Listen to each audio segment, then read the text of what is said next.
আপনি শুধু এইটুকু জায়গা দেখেন, আমরা ছাত্রলীগ আপনার সাথে বেমানি করি না, আপনার রাজপথে রক্ত দিছি, আমরা জীবন দিছি আপনার। আসসালামু আলাইকুম। হ্যাঁ রাইসু, জি ভাই বলেন, তোর অবস্থা কি? এই তো ভাই এখানে অবস্থা খুব খারাপ, স্টুডেন্টরা দাওয়ানি দিতেছে, আমগর পোলা পাইনে বহুত ঝামেলা করতেছে। যাই হোক, শোন, অস্ত্র সব মোহাম্মদপুর থেকে যাইতেছে। মোহাম্মদপুরে এই দিকে তুই যে কলেজের স্টুডেন্ট হোক, স্কুলের স্টুডেন্ট হোক, যেটারে তুই পাইবি, জি ভাই, কুপায় লাবি, ওই জায়গায় কুপায় লাবি। জি ভাই, আমার উপরে তো নির্দেশ আছে ভাই, সবাই মনে করেন রেডি থাকার লাগা, বুঝছেন? এখন আমরা হ্যাঁ, ওয়ালাইকুম আসসালাম। ওয়ালাইকুম আসসালাম। স্যার আমি বাংলাদেশ পুলিশের একজন সদস্য বলতে চাই স্যার। আমাকে উনি পদ্মা নদীতে চুবানোর জন্য পরামর্শ দিয়েছেন, দুবার চুবাতে হবে, যেন আবার খেয়াল রাখবে যেন মরে না যায়। আমার নাম ধরে তো উনি ডাক। আসসালামু আলাইকুম দর্শক, আজকে যারা এই ভিডিওটি দেখার জন্য প্লে করেছেন সবাইকে আমি অনুরোধ করব, আজকে কি নিয়ে আপনাদের সাথে আলোচনা করব, কয়েকটি কথা বলবো, গুরুত্বপূর্ণ করে খুব কয়েকটি কথা বলবো, গুরুত্ব দিয়ে শুনবেন কথাগুলো। প্রিয় দর্শক শ্রোতা, শুরু থেকে একটি ফোন আলাপ শুনেছেন, 3টি ফোন আলাপ দিয়েছি আপনাদের কাছে, 3টি ফোন আলাপ শুনেছেন। শুরু থেকে যে ফোন আলাপটি শুনেছেন হয়তো আপনারা বুঝতে পারতেছেন, তারপরও আপনাদের সাথে কয়েকটি কথা বলি। আমাদের সাবেক প্রধানমন্ত্রী, মাননীয় প্রধানমন্ত্রী শেখ হাসিনা ছিল, এবং উনি কিন্তু বাংলাদেশ ছাত্রলীগের যত নেতা মন্ত্রীরা ছিল, ছাত্রলীগের যত নেতারা ছিল, তাদের সাথে আমাদের এই ছাত্র আন্দোলনকে কেন্দ্র করে লাঠি শুটা নিয়ে মানে উনি পরামর্শ দিয়েছিল। আপনারা ভিডিওটি দেখলে, কল রেকর্ডটা শুনলে হয়তো বুঝতে পারবেন। দর্শক, পরে আরো একটি কল রেকর্ড শুনেছেন আপনারা, আমার মনে হয় আপনাদেরকে বলার মতো কোনো দরকার পড়ে না, আপনারা শুনবেন। প্রিয় দর্শক, আরো একটি কল রেকর্ড শোনাবো, ভিডিও দেখাবো, সেটা হচ্ছে আমাদের বর্তমান যে প্রধানমন্ত্রী শপথ গ্রহণ করেছে, ওনাকে কিন্তু পদ্মা সেতু নিয়ে কয়েকটি কথা বলেছিল, গুরুত্ব সহকারে কথাগুলো শুনবেন এবং ভিডিওটি দেখেন, তারপরে আপনারা বুঝতে পারবেন যে আমাদের বর্তমান এবং সাবেক যে গ্যাঞ্জাম লেগেছিল, ছাত্রলীগের যে সভাপতিরা যে কাণ্ডব চালাইছিল, কিসের কারণে চালাইছিল। তার কারণ মাননীয় প্রধানমন্ত্রী, দেশের প্রধানমন্ত্রী, তারা যদি এই ধরনের উস্কানিমূলক আলোচনা করে, তাহলে সেই দেশে কি হতে পারে। এখানে বলা আছে, পাকিস্তানি হানাদার বাহিনীদের মতো তোমরা ঝাঁপায়ে পড়ো। দর্শক, আপনারা পুরো কল রেকর্ডটা আজকে শোনেন। আপনারা যারা ভিডিওটি দেখার জন্য প্লে করেছেন সবাইকে আমি অনুরোধ করবো আজকের এই ভিডিওটি আপনারা দেখেন, তাহলে আপনারা বুঝতে পারবেন কিসের জন্য আমাদের দেশে এত মায়ের বুক খালি হয়েছে। চলুন আমরা সেই ভিডিও ক্লিপটা দেখি। আপনি শুধু এইটুকু জায়গা দেখেন, আমরা ছাত্রলীগ আপনার সাথে বেমানি করি না, আপনার রাজপথে রক্ত দিছি, আমরা জীবন দিছি আপনার, প্রয়োজনে আবার দিব, 1000 বার জন্ম নিব প্রয়োজনে, আমরা আপনার সাথে বেমানি করি না, কখনো করবো না। আবার আর কিছু বলা লাগবে না, ওরা কি বলো তা না, ওরা কথা বললেই তোমাকে জবাব বলতে হবে যে অমুকটা মারছো কেন, জবাব দাও। কেন্দ্রীয় নির্বাহী সংসদের কাছে পৌঁছে দিব আপা, আপনি আবার নির্দেশনাটা দেন আপা, আমি পৌঁছে দিব আপা। আবার এই যে নির্দেশনা দিচ্ছি, আর কিছু বলা লাগবে না, ওরা কি বলো তা না, ওরা কথা বললেই তোমাকে জবাব বলতে হবে যে অমুকটা মারছো কেন, জবাব দাও। এই বন্ধের এভাবে লাঞ্ছিত করছো কেন, পাকিস্তানি হানাদার বাহিনীর মতো, সেটা জবাব দাও। তোমাদের ওইটাই যাবে কমেন্ট, আমরা এখন অনলাইনে সরব থাকবো আর সেফ থাকবো সবাই, এটুকু আপনার নির্দেশনা আপা। সবাই সেফ থাকতে হবে। হ্যাঁ জি আপা, সবাই যে কজন কিন্তু কোনো চাঁদে নামের তালিকা বাংলাদেশের সবাইকে সেফ থাকতে হবে। জি আপা, এরা মানুষের জানতে আপা আপনি শুধু এইটুকু জায়গা দেখেন, আমরা ছাত্রলীগ আপনার সাথে বেমানি করি না, আপনার রাজপথে রক্ত দিছি, আমরা জীবন দিছি আপনার, প্রয়োজনে আবার দিব, 1000 বার জন্ম নিব প্রয়োজনে, আমরা আপনার সাথে বেমানি করি না, কখনো করবো না। আবার আচ্ছা, জি আপা, জয় বাংলা আপা। আসসালামু আলাইকুম। হ্যাঁ রাইসু, জি ভাই বলেন, তোর অবস্থা কি? এই তো ভাই এখানে অবস্থা খুব খারাপ, স্টুডেন্টরা দাওয়ানি দিতেছে, আমগর পোলা পাইনে বহুত ঝামেলা করতেছে। যাই হোক, শোন, অস্ত্র সব মোহাম্মদপুর থেকে যাইতেছে। মোহাম্মদপুরে এই দিকে তুই যে কলেজের স্টুডেন্ট হোক, স্কুলের স্টুডেন্ট হোক, যেটারে তুই পাইবি, জি ভাই, কুপায় লাবি, ওই জায়গায় কুপায় লাবি। জি ভাই, আমগর উপরে তো নির্দেশ আছে ভাই, সবাই মনে করেন রেডি থাকার লাগা, বুঝছেন?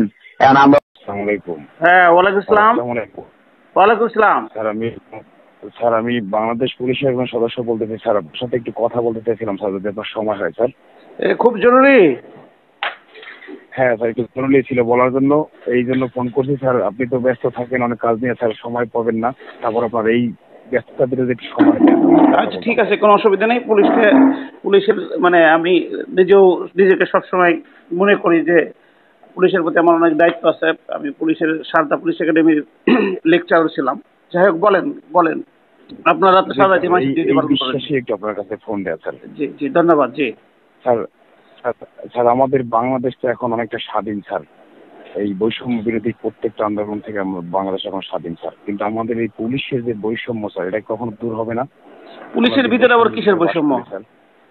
পুলিশ দিকে তো সবাই ভয় পায়। পুলিশের ভিতরে বৈষম্য স্যার, আমাদের ভয় পায় স্যার, ঠিক আছে, সেটা তো আমাদের সিনিয়র অফিসারের কমান্ড অনুযায়ী, কিন্তু আমরা যে কতটা এই ডিপার্টমেন্টের বিসিএস অফিসার দ্বারা নির্যাতিত সেটা তো শুধুমাত্র আমরাই জানি স্যার। না, বিসিএস অফিসার দ্বারা নির্বাচিত, তারা তো এসপি তারা তো কন্ট্রোল করে। আপনি কি সাব ইন্সপেক্টর? না স্যার, আমি পুলিশ কনস্টেবল। ও পুলিশ, আপনাদের তো খালি বিসিএস কর্মকর্তারা আপনাদেরকে নিষ্পেষিত করবে কেন? সাব ইন্সপেক্টর ওসি সাহেবরাও তো আপনাদের সাথে মিসবিহেভ করে। আপনাদের পুলিশের গেটের সামনে দাঁড়িয়ে থাকেন, যত আপনাদের সাথে করে। বলেন তো দেখি আপনাদের কনস্টেবলদের সাথে কি কি ব্যবহার করে, এটা আমারও জানা দরকার। আমি খুব একটা বেশি জানি না। বলেন তো দেখি আপনাদের সাথে কি বৈষম্য করে। স্যার বৈষম্যটার শুরুটা এখান থেকে হয়। যেমন স্যার, আমরা পুলিশ ডিপার্টমেন্টে নিয়োগতে আসার পরে স্যার আমরা তো জানি যে আমরা বাংলাদেশের সেবায় কিছুটা কাজ করবো, কিন্তু আসার পরে স্যার আমরা দেখলাম যে আমাদের বিসিএস অফিসার যারা থাকে তার বাসায় স্যার দেখা গেছে একজন পুলিশ সুপার যদি থাকে, তার বাসায় আমার মতো স্যার 15 থেকে 20 জন লোক দায়িত্বে থাকবে শুধু তার বাসা প্রোটেকশনের জন্য। মানে কি বলছেন? 15 থেকে 20 জন পুলিশ একটা পুলিশ সুপারের বাসায় কি কাজ করে আপনাদের দিয়ে? স্যার কাজ করায় বলতে, তার যদি একটা ছেলে মেয়ে থাকে স্যার, ছেলে মেয়েটার স্যার স্কুলে পৌঁছাতে হবে, আনতে হবে, তাকে বাজার করে দিতে হবে। তার যদি ড্রেস থাকে সেটা কিন্তু স্যার তাকে ধুয়ে তাকে পরানোর মতো ব্যবস্থা আমাদের করে দিতে হবে। অন্যথায় স্যার তার বাসায় এই যে সে বিসিএস অফিসার এই অনুযায়ী তার সেন্ট্রি পোস্ট স্যার, সেখানে আমাদের দায়িত্বরত অবস্থা থাকতে হবে যে কোনো আক্রমণ হয় কিনা। সেখানে স্যার আমাদের 8 জন থাকে পুলিশ কনস্টেবল, সেখানে আমাদের দেখাশোনার জন্য ইনচার্জ থাকে। সে এএসআই পদমর্যাদা হতে পারে অথবা এসআই সশস্ত্র পদমর্যাদা হতে পারে স্যার। এটা তো বাংলাদেশের প্রাইম মিনিস্টারের তো মনে হয় না যে এইরকম কোনো দেয়। আর পুলিশ এসপিদের তো প্রত্যেকটা জেলায় যে সুন্দর বাসভবন, তারপরে যেসব সিকিউরিটি এলাকায় থাকে, ওদের তো তাদের সাথে কিছু করার কথা না। সে ভিআইপি জোনে থাকে স্যার। ভিআইপি মানে most VIP and secure zone. সেখানে তো মানে গরু ছাগলও যাওয়ার সুযোগ নাই। প্রত্যেকটা জেলায় তো দেখি সবচেয়ে ভিআইপি বাসা ডিসি সাহেবের আর এসপি সাহেবদের।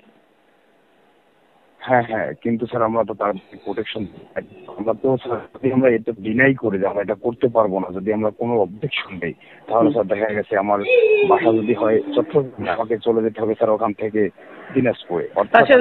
আচ্ছা সেটা না আপনাকে শাস্তি দিল, কিন্তু এই 20 জন একটা এসপির আরো বলেন তো, খুব ইন্টারেস্ট পাচ্ছি তো। আর কি কি করায় আপনাদের দিয়ে? দেখা গেছে সে তো বিসিএস অফিসার, তার মিসেস অবশ্যই শিক্ষিত হয় ম্যাক্সিমাম। সে যদি লোক করে, ব্যাংকার অথবা একটা কৃষি মন্ত্রণালয়ে চাকরি করে, তার যে স্যার একটা গাড়ি থাকে সেটা ড্রাইভ করার জন্য স্যার দেখা গেছে পুলিশ থেকে একজন সদস্য নিবে তার গাড়ি ড্রাইভ করার জন্য। তার বউয়ের প্রোটেকশনটাও স্যার আমাদের এই পুলিশ থেকে দেওয়া হয়। আপনি বলেন কি? আমার তো অবাকই লাগছে। আমি তো মনে করলাম যে আপনারা সবচেয়ে সুখী লোক, কিন্তু আপনাদের যে এসপি সাহেবরা এত মিসট্রিট করে, তা বাসার কাজের লোক বানিয়ে রাখছে। আপনারা তো তার বাসার কাজের লোক না, আপনি তো রিপাবলিক অফ বাংলাদেশের সরকার, দেশকে সেবা করতেছেন।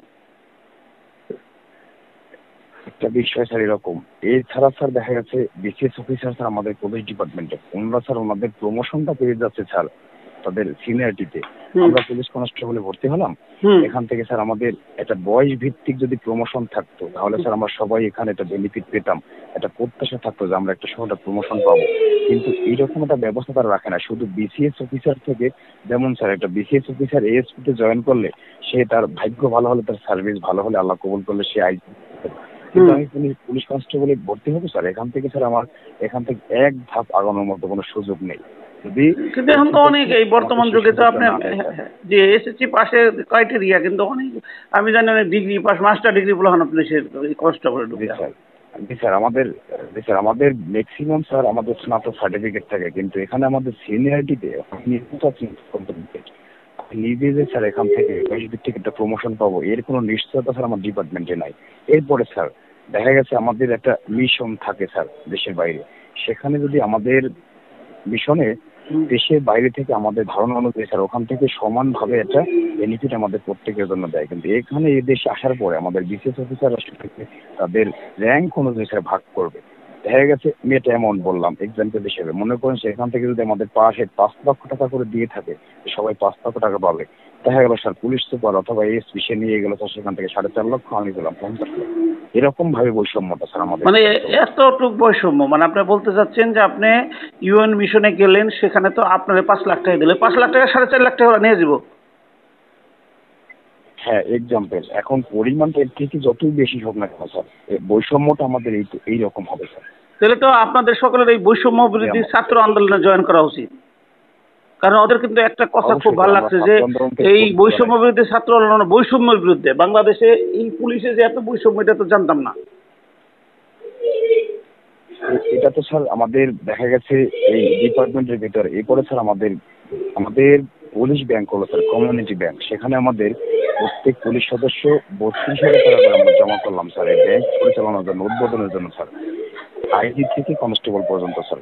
কিন্তু এখানে স্যার আমি স্যার সেই সমান সুবিধা পেলাম না। আমাদেরকে বলা হলো 3 বছর পরে সেই ব্যাংকের লভ্যাংশ প্রত্যেকটা সদস্য পাবে, কিন্তু স্যার আমি সেই লভ্যাংশের এখন পর্যন্ত একটা টাকা আমার এই চামড়ার চোখে দেখলাম না যে আসলে এই লভ্যাংশ আমি পাবো কি পাবো না, না আমার মেইন যে টাকাটা আমি জমা দিচ্ছি সেটা কি আমার আছে না নাই, এই ডকুমেন্ট আমার কর্তৃপক্ষ কখনো আমাকে দেখায় না। মানে আপনি যে ব্যাংকে পুলিশ কমিউনিটি ব্যাংকে জমা দিতেছেন, আপনার যে টাকাটা দিচ্ছে ওই ডকুমেন্ট আপনাকে দেয় না? না স্যার সেটাও আমি পাচ্ছি না, এবং আমাকে 3 বছর পরে একটা লভ্যাংশ দেওয়ার কথা ছিল যে ব্যাংক হবে সমন্বিত ব্যাংক, সবাই বেনিফিট পাবে। আমি এখন পর্যন্ত আমার এই সার্ভিস লাইফে আমি এখন পর্যন্ত একটা টাকা সেখান থেকে পাই নাই। অন্যথায় স্যার যখন আমাদের ব্যাংকে থেকে শুরু হলো স্যার, তখন বললো যে ব্যাংক থেকে সবাই টাকা তুলতে পারবে ব্যক্তিগত কাজে ব্যয় করার জন্য। ভালো কথা, আলহামদুলিল্লাহ ভালো একটা ব্যবস্থা করলো। সেখানে 7% সুদ ছিল, যে 7% সুদ হারে টাকা তুলতে পারবে। তারপরে স্যার সেই সুদটা গত বছর স্যার আমাদের এই পুলিশ ডিপার্টমেন্ট করলো এক ধাপে 14% স্যার।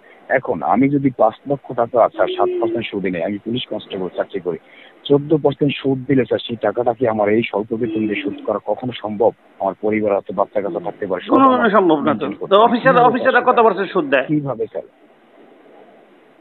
অফিসারের সুদের বেনিফিট স্যার, আমি বিসিএস অফিসারের সুদের বেনিফিটের সঠিক তথ্যটা আপনাকে দিতে পারবো না যে তাদের হার কত এবং পরিমাণ।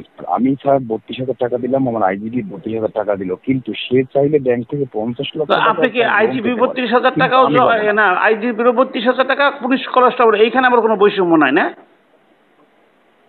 কিন্তু সেখানে আমি স্যার টাকা পাবো না। আমি স্যার যদি বলি যে আমি 5 লক্ষ টাকার বেশি ব্যাংক থেকে নেবো, একটা বাড়ি করবো বা আমি একটা ব্যবসা খাতে লাগাবো বা আমার অন্য একটা প্রজেক্ট করলাম বা একটা মাছ ছাড়লাম পুষ্করিতে, আমি সে কাজে টাকা নিতে পারবো না। আমার জন্য নির্দিষ্টতা আছে যে আমি এই টাকার বেশি পাবো না। কিন্তু আমার আইজিবি মহোদয় সে 50 লক্ষ টাকা চাইলে পরে সে সেখান থেকে লোন নিতে পারবে।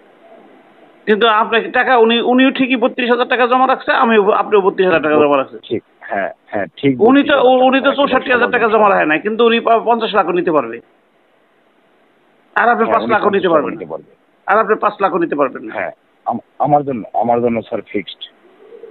তাহলে আপনারা যদি এখন যাই হোক, আমি আপনার ইচ্ছা করে আমি আপনার ডিটেলস জিজ্ঞেস করতেছি না, আমি আপনার কনভারসেশনটা আমি ফেসবুকে দিয়ে দেবো, আপনি যদি আমাকে অনুমতি দেন। অবশ্যই স্যার, আমার কোনো সমস্যা নাই, আপনি এখানে কোনো না আপনাদের প্রতিবাদ করতে হবে, বৈষম্যের বিরুদ্ধে কথা বলতে হবে, তো হবে না। আমি নিজে একজন পেশা স্যার, আমি স্যার পেশায় একজন পুলিশ কর্মচারী হতে পারি, কিন্তু স্যার আমি ছাত্র। আমি গত বছর স্যার আমার স্নাতক কমপ্লিট করছি। আমি স্যার ছাত্রদের এই তারুণ্যের যে এই একটা আমাদের এই উচ্ছ্বাস আমি দেখছি স্যার আমার চোখে। আমি এই পুলিশ ডিপার্টমেন্ট থেকে স্যার আর একটা কথা বলি, আমাদের রংপুরে যে আবু সাইদ স্যার হত্যা মামলা স্যার, ওই ছেলেরে স্যার যে গুলি করছে স্যার তার কিন্তু সাজা হয়ে গেল অথবা তার সাজা দিবে, কিন্তু স্যার ওই আবু সাইদকে যে গুলি করছে স্যার ওই ব্যক্তি কি তার নিজের ইচ্ছায় গুলি করতে পারে স্যার? ওকে তো কমান্ড করা হয়েছে স্যার, কিন্তু আপনারা ওইটার ব্যাপারে আমি কথা বলছি, ওইটার ব্যাপারে আরো কথা বলবো, কারণ কোন পুলিশ কনস্টেবলের বুকের পাঠা নাই সে গুলি করবে, কোন এসপি এসআই এর পাঠা গুলি নাই গুলি করবে, কোন ওসি সাহেব উপরে থেকে নির্দেশনা কখনো গুলির আদেশ দিবে স্যার। এটা স্যার কমান্ড ছিল অবশ্যই, যে কে কমান্ড করলো তাকে কোনো যাচাই বাছাই করলো না। যে গুলি করছে সে তো চাকরি পাইছে স্যার, সে তো বাধ্য, কিন্তু যে কমান্ড করলো তাকে কোনো দোষ ত্রুটি ছিল না আমার ডিপার্টমেন্টে স্যার। সেটা আমি কথা বলতেছি, আমি সোচ্চার সেটা। স্যার আমাদের বন্দুক থেকে একটা গুলি বের হইতে আমরা বাধ্য স্যার, যখন বাধ্য হয়ে যায় তখন এই কাজটা করতে হয়। আমার চাকরি করতে হয়, দেখা গেছে আমি চাকরি ছেড়ে যদি চলে যাই, আমার এলাকার মানুষ বলবো আমি চুরি করে আসছি ডিপার্টমেন্ট থেকে, আমার চাকরি কেন গেল, আমার চাকরি বাঁচাতে। কিন্তু আমার হাই কমান্ড যেটা বলে তার কোনো বিচারের ব্যবস্থা স্যার কখনোই বাংলাদেশ হবে না স্যার। আমি আমার চোখে দেখছি, আমি মুক্তিযুদ্ধ দেখি না স্যার, আমি দেখছি স্যার আমাদের 2024 তারুণ্যের বিপ্লব স্যার, আমার ছাত্র আন্দোলন আমি নিজের চোখে দেখছি স্যার। আমি চাই, আমার কাছে কোনো সুযোগ নাই ছাত্র আন্দোলনের সবার সাথে কথা বলার মতো স্যার, সুযোগ থাকলে আপনি তাদেরকে বলেন আমাদের এই বৈষম্য স্যার দূর করেন। আমরা স্যার একেবারে আমাদের শেষ পর্যায়ে পৌঁছে দেয়ালে পিঠ থেকে গেছে স্যার আমাদের। আচ্ছা, আপনাদের যদি দেওয়ালে ফিট থাকে, আমি আপনাদের বলি, আপনাদের ব্যাপারে আমি আন্দোলনে কালকা থেকে ইনশাল্লাহ নামবো।